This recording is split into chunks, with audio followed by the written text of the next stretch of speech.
Okay, good morning, everyone. Today we are on chapter 7 called The Slave Catchers Come. Deeply upset by the sight of the scars on Martin's back, Laura went up to her room, leaving him still at work in the pantry. She took out her needlework and sat in her rocker by the west window.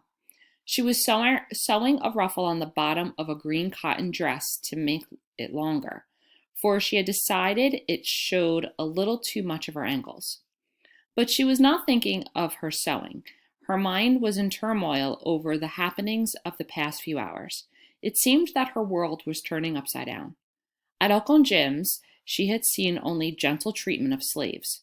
His slaves were never beaten, and if they were ill, Aunt Ruth cared for them as if they were her own children. Laura wanted to believe that all plantation owners were as kind as the Montgomerys. But Martin's scars were proof that this was not true. Perhaps, she told herself, he was lying and had been beaten because he had done something bad like stealing.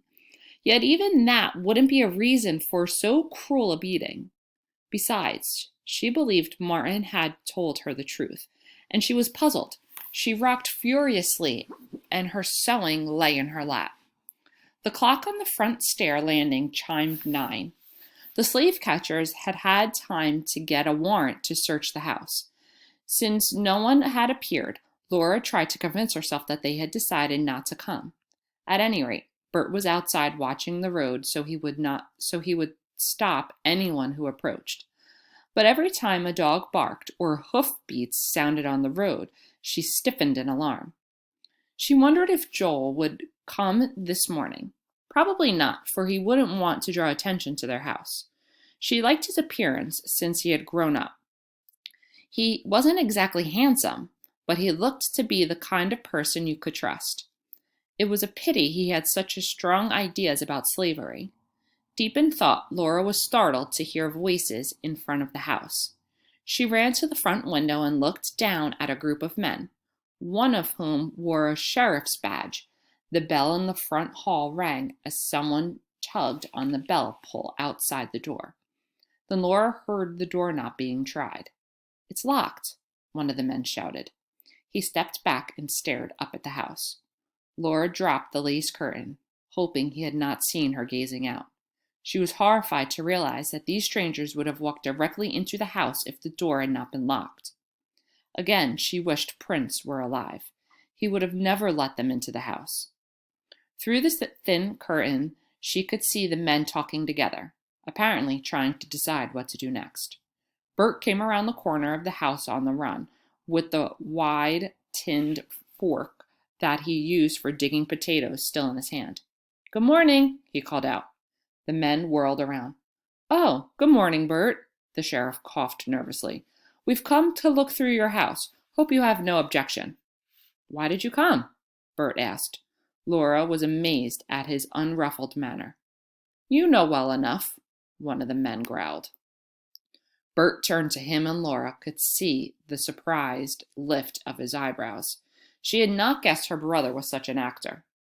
The sheriff said politely, "We're looking for a runaway slave, and some people think Joel Todd brought him here last night." "I heard there was a fugitive around," said Bert. "Of course you can search the house." He paused. "I guess you have a search warrant." "That we have," said one of the men, a young fellow with a crest of black hair. "I'll bet you're sorry to hear that. Show him the warrant, Sheriff." "Don't hurry me, Walt." The sheriff pulled from his pocket a paper, which Bert studied carefully. The men were getting restless. The young man called Walt pushed his face close to Bert's. "You know a search warrant when you see one. Now get that door open." Bert said politely, "If you'll wait here, I'll let you in. I only have the key to the back door with me." He fished a large key out of his pocket and held it up for all to see. "Since when do you lock the doors when you're working in the garden, Bert Eastman?" asked one of the men. "Seemed like a good idea with a fugitive loose in the countryside," said Bert, "especially since my sister's alone in the house." Walt said, "Oh, yes, your sister. I heard she came back here from down south. Hear she's a good looker, too." Laura blushed, glad that she was upstairs behind the curtain. What a rough lot those men seemed to be, all except the sheriff. And yet they were acting according to the law, trying to catch a runaway and return him to his master. It was hard for her to remember the last night she had thought it would be best for Martin to be caught and returned to his owner. As Bert started around the house, one of the men called after him. "Not so fast, Bert. I'll go with you just to see there's no monkey business. Spread around the house, men, and make sure that darky doesn't climb out of a window." Laura was shocked by the hate in the man's voice. When he sounded as if he thought Martin was a criminal, she ran to the spare room. Martin was not in sight.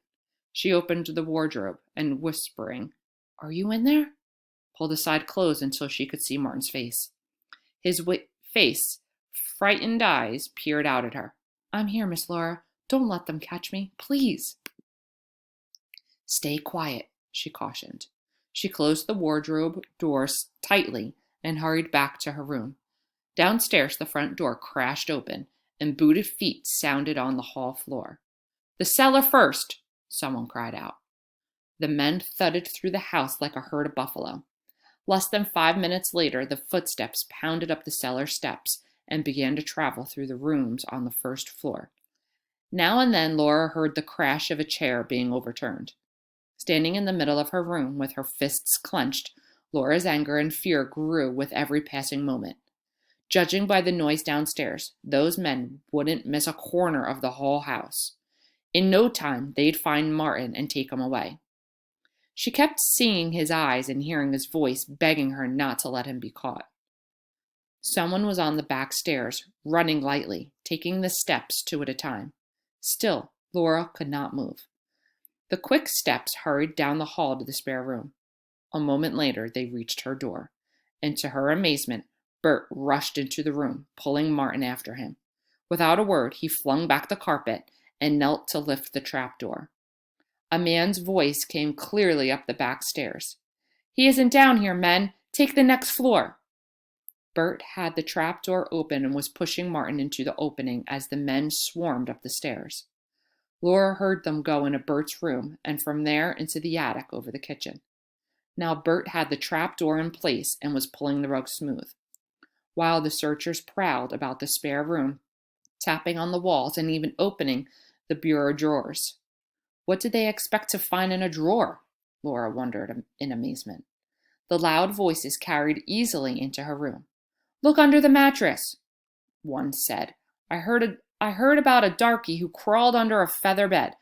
Only way they found him, the feathers tickled his nose and he sneezed."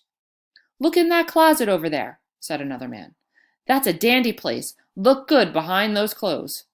Bert pulled Laura's rocking chair into the middle of the room, directly over the trap door, and shoved her into it, none too gently. "So!" he commanded. Now the searchers were at the door of her room. And that was the end of chapter 7. We'll have to figure out what happens next tomorrow. All right, guys, have a great afternoon.